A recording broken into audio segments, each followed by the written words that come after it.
y lo haría equiparable a la censura parlamentaria del presidente, lo que podría entenderse incompatible con el régimen presidencial e incluso el presidencial parlamentarizado, donde el presidente carece de responsabilidad política y ésta puede exigirse a otros altos funcionarios. Así, la Comisión considera importante que la Corte pueda evaluar a la luz de los mencionados instrumentos los riesgos de causales tales como mal desempeño del cargo y nosotros podríamos decir vacancia por incapacidad moral, que es un concepto que en el derecho se conoce como indeterminado, como no preciso, y que en consecuencia acepta cualquier cantidad de interpretaciones y cualquier cantidad de definiciones. Y señala además, tomando en cuenta que podría entenderse como la existencia de alguna grave conducta funcional o personal del presidente que sin llegar a constituir un delito supondría actos o conductas moralmente reprobables o que atenten contra el decoro y menoscaben severamente la dignidad que corresponde a tan alto cargo. Esto la CIDH lo considera inaceptable y es inaceptable en consecuencia para nosotros porque nosotros somos signatarios del Pacto de San José de Costa Rica, cualquiera sea la posición que tengamos, presidentes de la República, jueces supremos o parlamentarios de la Nación. El hecho de que en los últimos años se hayan dado este tipo de juicios políticos para la destitución del presidente en varios países latinoamericanos podría estar significando que la continuidad en el cargo presidencial para el que fue elegido por el voto popular para un periodo de gobierno de duración predeterminada llegaría a depender de que mantenga una mayoría parlamentaria favorable o de que la oposición no logre aglutinar una mayoría calificada de votos en su contra para aprobar su destitución, sin que importe demasiado la causa. Pregunta, reitero, sin que importe demasiado la causa. Y eso es lo que está pasando ahora. ¿Importa la causa? Una manito en el pecho todos, yo también. ¿Podemos decir que no mentimos alguna vez? Porque ustedes están partiendo del presupuesto que ha mentido. Pero para asegurarse que ha mentido y para sobre eso ponerle una pena, primero tienen que haberlo demostrado.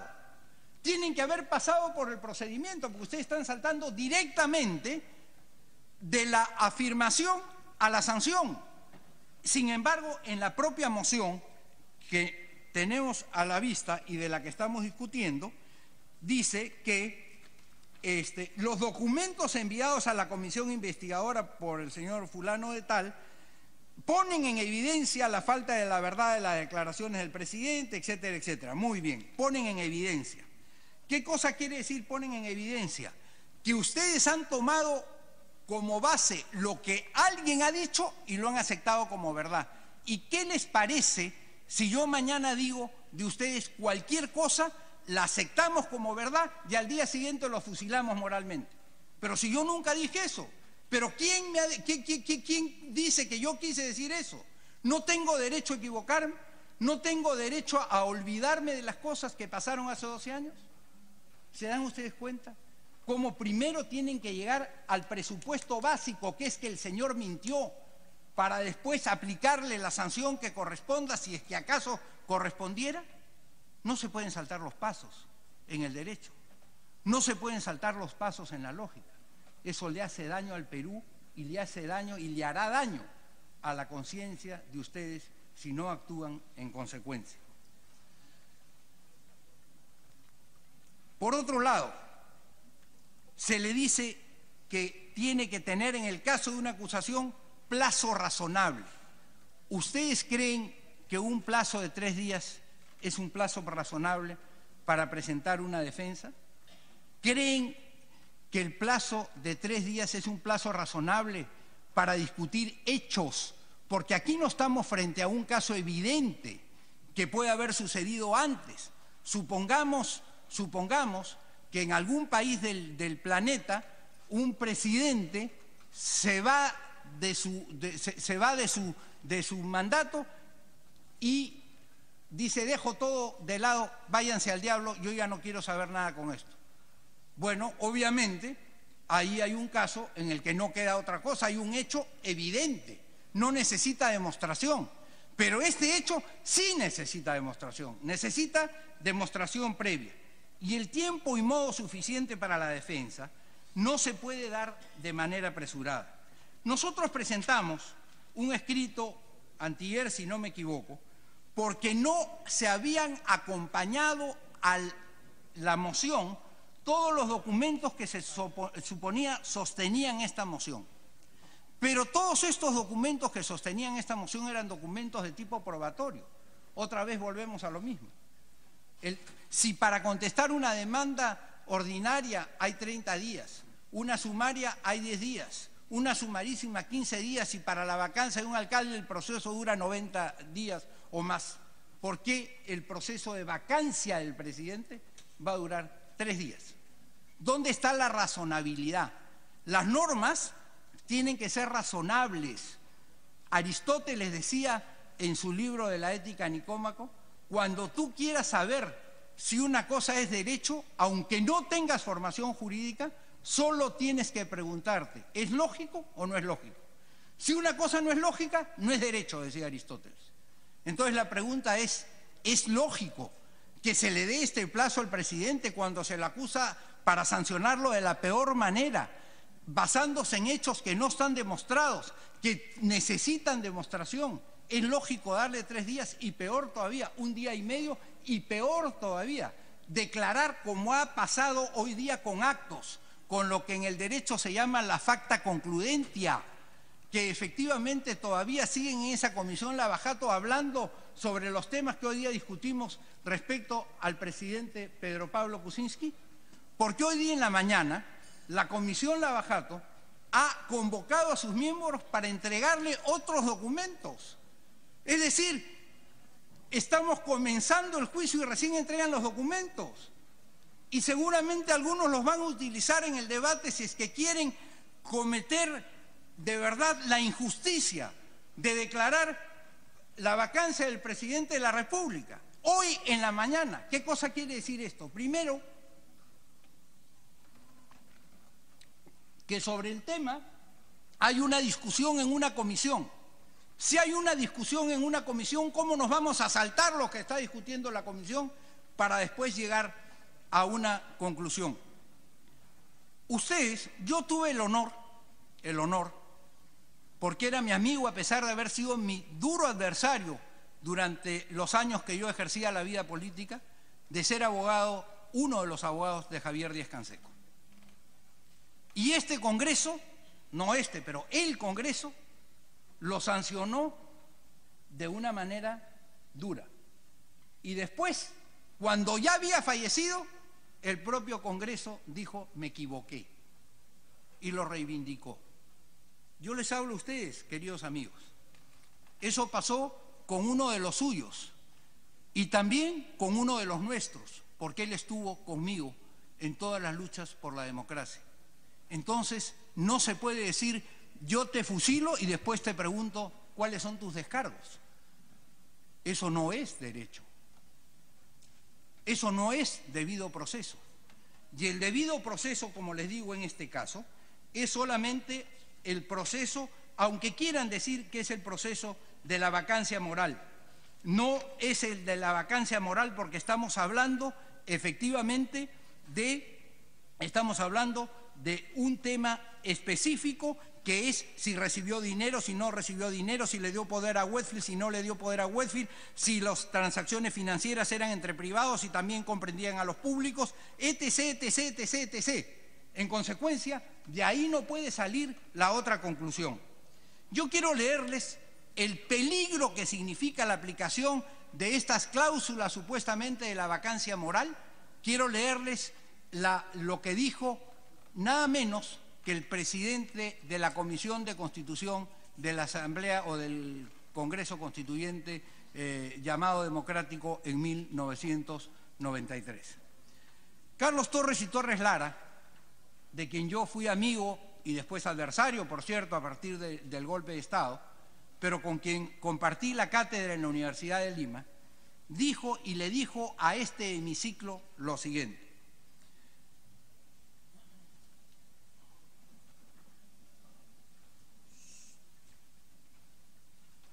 Este inciso, el inciso de la vacancia moral permanente, ha sido materia de modificación en la Constitución de 1979 y ha generado constantes conflictos y tensiones. Durante el periodo de su aplicación, en muchas oportunidades, no será esta una de ellas, parlamentarios con poca prudencia han amenazado constantemente con la aplicación de este inciso, con lo cual generaron permanente inestabilidad en los gobiernos. No lo digo yo, lo dijo Carlos Torres y Torres Lara. Este concepto se ha originado, dice Carlos, en consecuencia por el cambio que se estableció en la Constitución de 1979, donde se señaló, como se está planteando ahora, que por una simple incapacidad moral pueda ser removido el presidente de la República. Como la incapacidad moral no está precisada, puede llegarse a situaciones extremas. ¿Vamos a llegar a situaciones extremas? Ese es el tema, esa es la pregunta. El concepto de incapacidad moral, sigue Carlos Torres y Torres Lara, así señalado en la Constitución muy genéricamente, puede desestabilizar a cualquier gobierno, y yo agrego a cualquier país, y consideramos que esto no es prudente. Por eso creemos que debemos regresar al concepto de que la remoción del presidente debe producirse cuando tiene incapacidad física o moral permanente, no por un acto con que dé la apariencia de incapacidad moral, sino que se presente como una persona que es permanentemente incapacitada moral.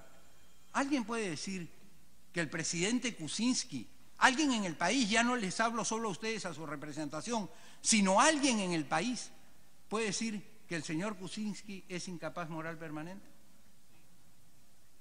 Esa es una pregunta que ustedes tienen que hacerse. Ya hemos dicho que la Comisión Interamericana ha señalado los peligros de esta interpretación.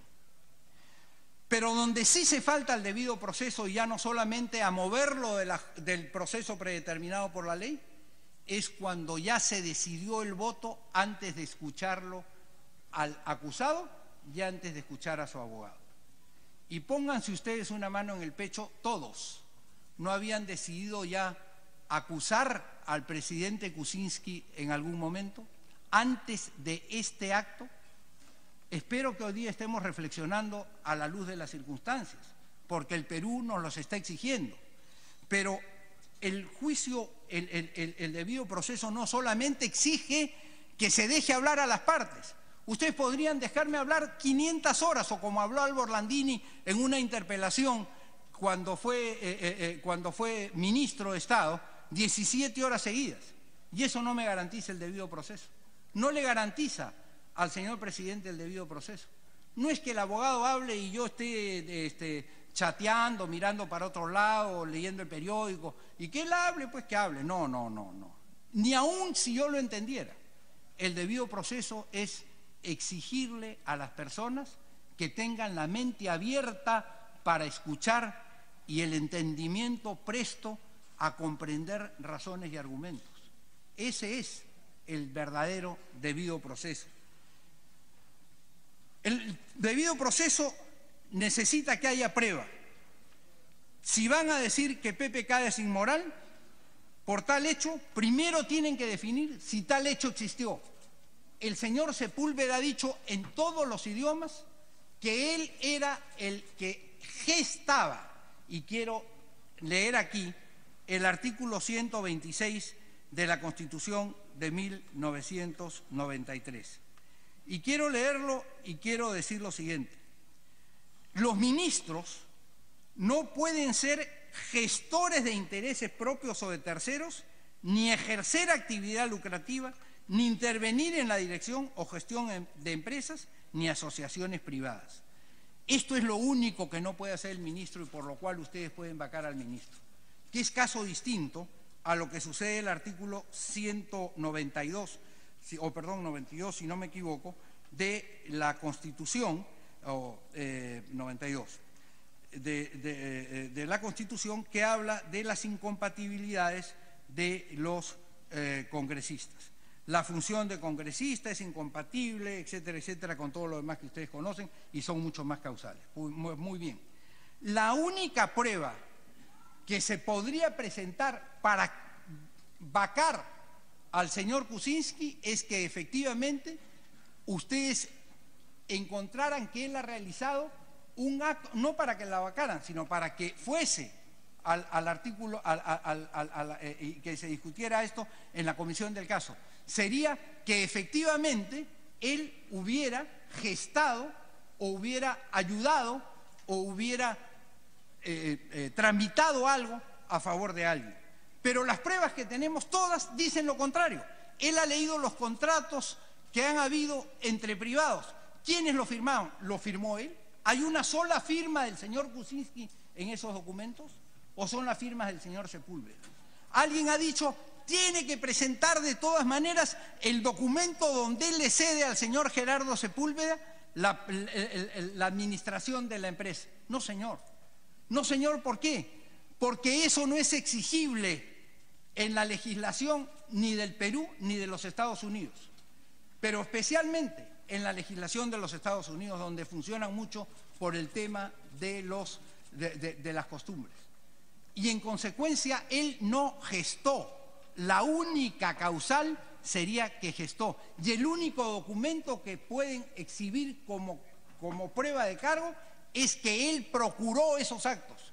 Y se ha demostrado que no procuró. Lo contrario, es decir, presente usted este documento y el señor Kuczynski dice que no existe, es lo contrario, es la prueba diabólica. Es decir, pruebe usted lo que no existe. Pero ¿cómo voy a probar lo que no existe si yo digo que no existe? Por eso es que desde que hay códigos procesales en el mundo, la carga de la prueba le corresponde al que afirma algo. ¿Quién está afirmando que el señor Kuczynski hizo una cosa indebida? El que lo afirme, que traiga el documento y diga, acá está la firma del señor Kuczynski gestionando un contrato en donde efectivamente beneficia a esa empresa o a cualquier otra, no importara que no fuera UEFI, cualquiera, y eso no hay. La prueba diabólica fue superada en el mundo del derecho hace 300 años. ¿Vamos a volver a la prueba diabólica hoy día en el Congreso de la República del Perú en el año 2017? ¿Vamos a regresar a eso?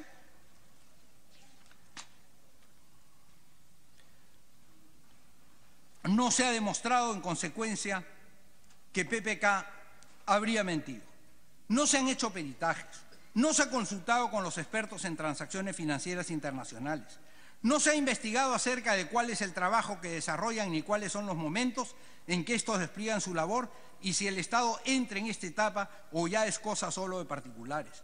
Han citado a la Comisión Lavajato a que atestigue el señor Gerardo Sepúlveda. Deberían de convocar también al Banco de Crédito porque también fue parte de esa transacción. ¿Lo han hecho? Entonces, si no lo han hecho, si no han hecho todo esto, ¿cómo pueden determinar que si los hechos no conducen a ese resultado, el señor puede ser culpable? Eso no puede ser. La gente, miren, había un autor antiquísimo en el derecho penal que era Lombrosio. Y Lombrosio decía, hay gente que tiene cara de delincuente y los metían a la cárcel porque tiene cara de delincuente. Naturalmente a la gente no la puedes meter a la cárcel porque tiene cara de delincuente, sino porque lo firman. Pero encima todavía, ¿qué es peor? El señor PPK tiene cara de un abuelito bondadoso y encima todavía lo quieren meter a la cárcel y adicionalmente quieren fusilarlo por incapacidad moral permanente. La verdad, que esas teorías en el derecho penal están superadas hace muchísimos años, y nosotros no vamos a regresar, ¿no es verdad?, hacia atrás. Miren, aquí hay una cantidad de nulidades, que no han sido cometidas o llevadas a cabo adrede.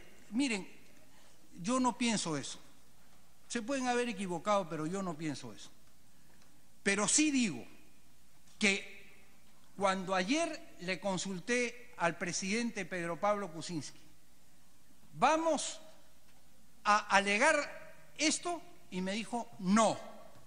Vamos a discutir sobre el tema de la vacancia, porque yo tengo la frente alta y tengo mi honor en juego. Y por eso es que ahora hemos venido, no nos hemos refugiado para no venir, no nos hemos corrido para salir de este debate, sino que hemos venido a decirle a la representación nacional de qué se trata. Esta denuncia, vamos a referirnos a esta denuncia.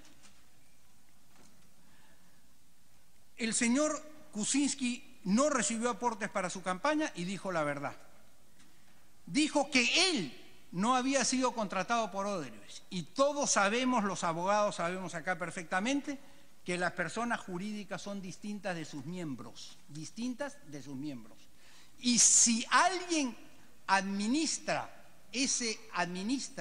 esa sociedad, entonces naturalmente es distinta de sus miembros. Esa administración no le cae penalmente a ninguna persona de esta naturaleza.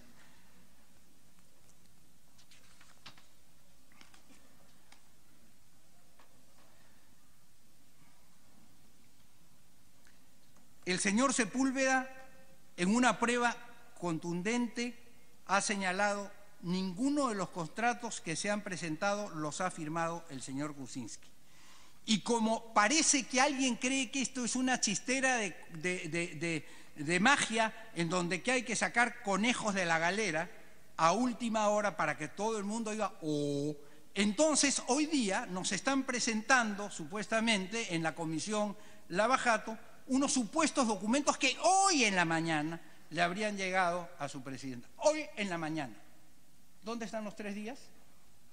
¿Dónde está el tiempo que necesita el señor presidente para defenderse? No, plin, ahorita se los digo ya. Ahí está, soy un trome, qué bien, lo sorprendí.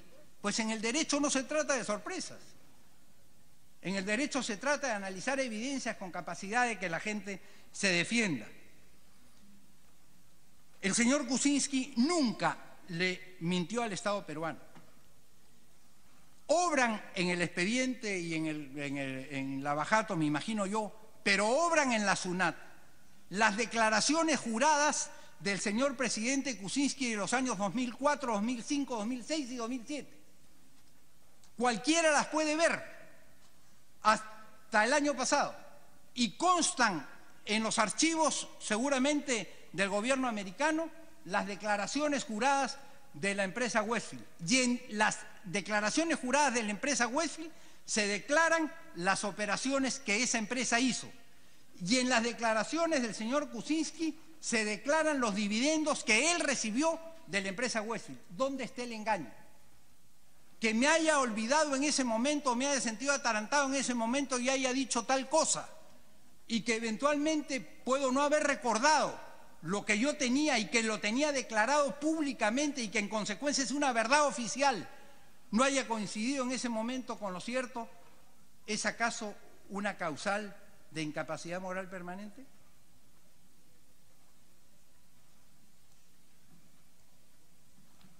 Si yo lo he declarado al Estado, lo puede mirar cualquiera. Y si lo puede mirar cualquiera, ¿a quién estoy engañando? Es decir, realmente tendría que ser verdaderamente de muy pocas luces. Y nosotros podemos decir cualquier cosa de Pedro Pablo Kuczynski, pero no podemos decir que no tiene luces o que es tonto. Eso no podemos decir. Y eso no se le puede, en consecuencia, decir: yo declaré todo. Yo declaré los impuestos en el Perú y en el extranjero, declaré las utilidades, declaré todo lo que había hecho. Y después me dicen que he mentido. Puede ser que no me acuerde. Puede ser que no me acuerde. Vamos a suponer que en algún momento de la historia de algún país africano, un funcionario de un gobierno le empieza a poner a los comandantes generales del ejército, de la marina, de lo que fuera de su país, $1 millón en cada cuenta porque han sido nombrados comandantes generales. Y ellos no saben que eso sucedió. Bueno, no saben pues, efectivamente, no supieron. Pero en este caso él declaró, dijo, hizo un acto de voluntad La ley no le prohíbe ser accionista. Él delegó la gestión. No existe ninguna prueba en contrario. Gerardo Sepúlveda dice en esta entrevista: es un hecho que Pedro Pablo Kuczynski no conoció en su oportunidad los contratos que yo suscribí con Odebrecht cuando él era ministro de Economía y luego primer ministro. Yo firmé el contrato. Kuczynski creo que efectivamente lo ha visto recién ahora.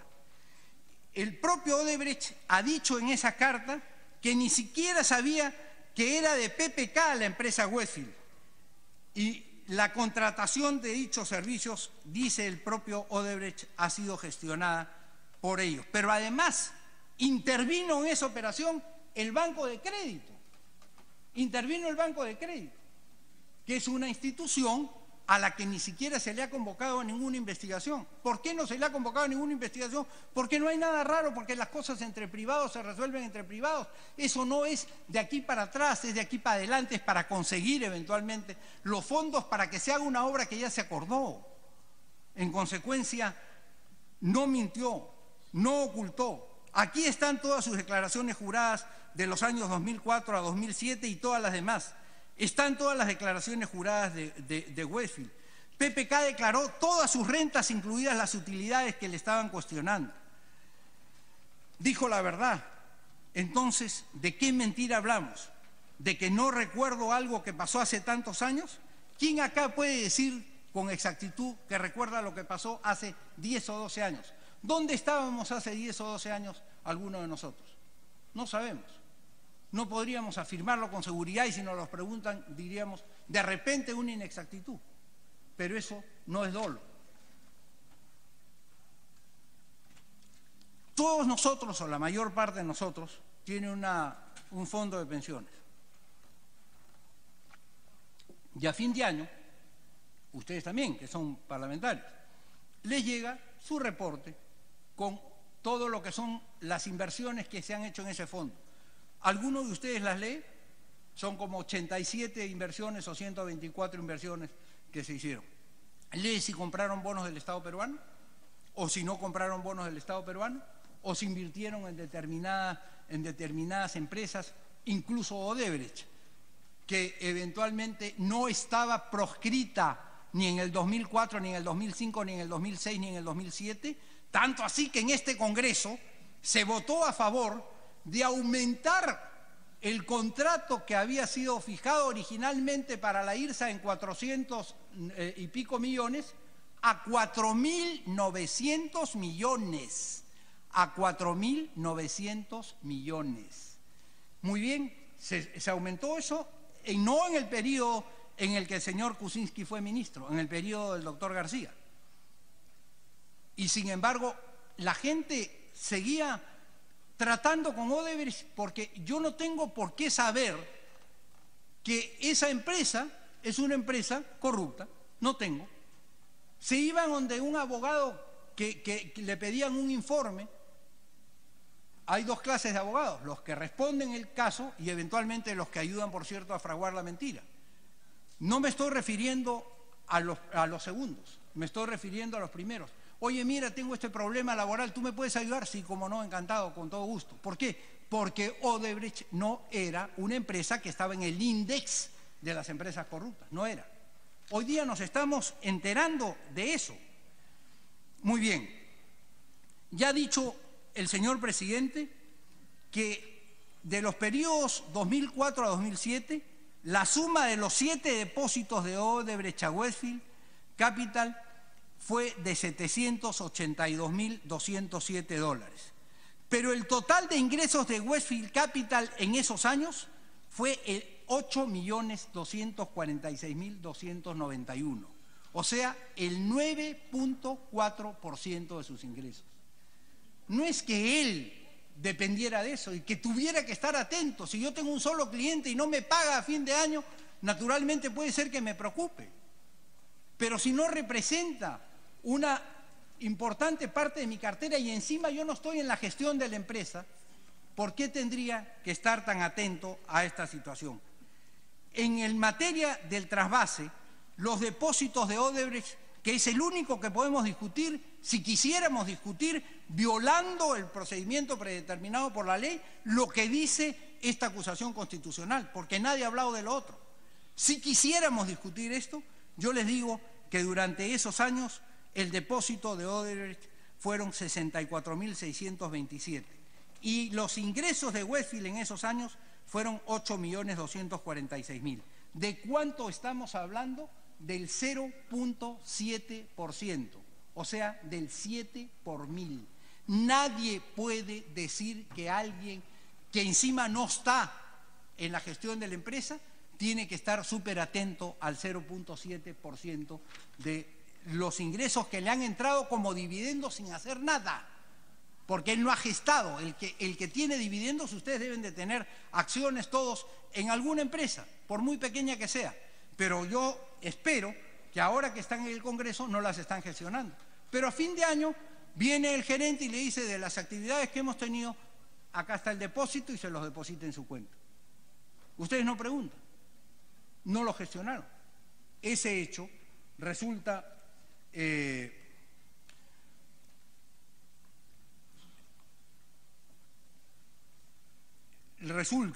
eventualmente impropio para poder hacer una acusación de esta naturaleza.